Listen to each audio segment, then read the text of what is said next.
migrants, sex workers, and allies who support people in the sex trade regardless of immigration status through whatever their needs may be. I'm actually from New York, and in New York City I've worked as an informal sector labor organizer. I currently work for the Street Vendor Project, and before that I worked with day laborers and domestic workers, and I see a lot of intersection between these areas and sex work. I want to ask, first of all, what does welcoming refugees mean? What does it mean to provide welcome to people? You want to make sure that people are nurtured. You want to make sure that people have the means to subsist. This means supporting and respecting what it is that they do to find that nurturance, and what it means, what they do to make sure that they get what it is that they need on a basic level. When that means working in informal sectors because formal work is not as close to them, in those cases you have to support that, and whatever your judgments may be around sexuality or anything else, you don't impose that upon the people that you are welcoming. It also means welcoming the entrepreneurial will to survive of people in informal sectors, respecting their willingness to take risks, whether that is migration or through the types of work that they do. There is an inherent risk and bravery in a lot of people who venture outside of the formal employment strategies into other ways to make sure that they can survive.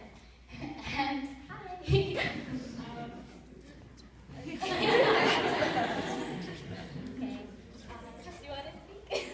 want to speak? Okay. So another thing that we bring up is this idea of freedom to move, freedom to stay, and freedom to return home one day. Some of the strategies that are used against migrants, particularly in formal work, in the name of rescuing people or in the name of helping them, often results in deportation and results in detainment and results in human rights abuses. This is particularly true for the human trafficking movement that is concerned specifically with sex trafficking, but takes on an abolitionist approach. I think that within the sex trade there is absolutely extra vulnerability, and we need to be extra concerned about the vulnerability of sexuality.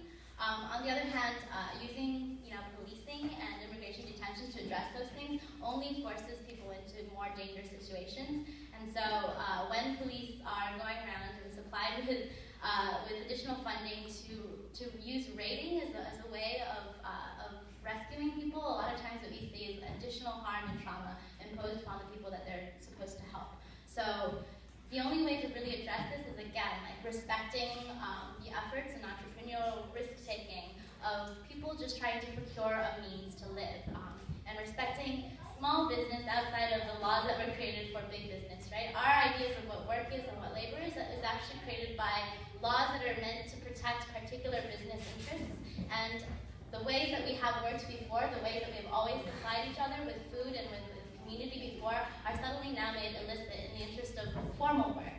Informal work has existed before formal work has existed, and we need to respect that, and we need to respect the people who continue to do the work that is, at the end of the day, still work.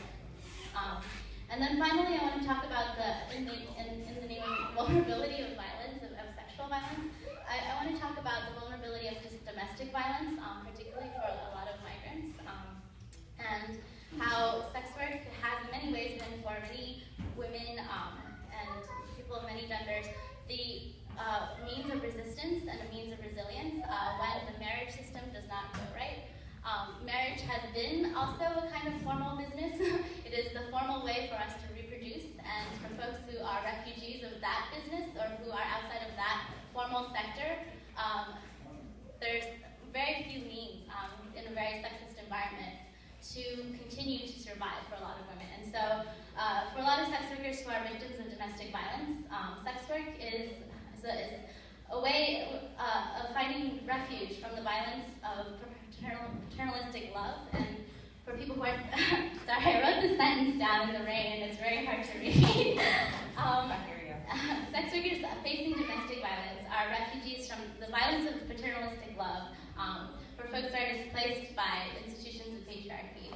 This is very rainy and there's a lot of big words involved, but what I really need to say is that instead of seeing sex work always as a form of victimization, recognize that for many people it's a form of resistance, and it's the only form of resilience you have when all you have to work with is your body. And what you need is to be respected in the choices you make under very limited circumstances. There's no such thing as a perfect circumstance when we're all constrained by capitalism and by work itself, and no one has perfect work. But you need to support people when they need food, when they need shelter, and that means respecting, again, all kinds of work.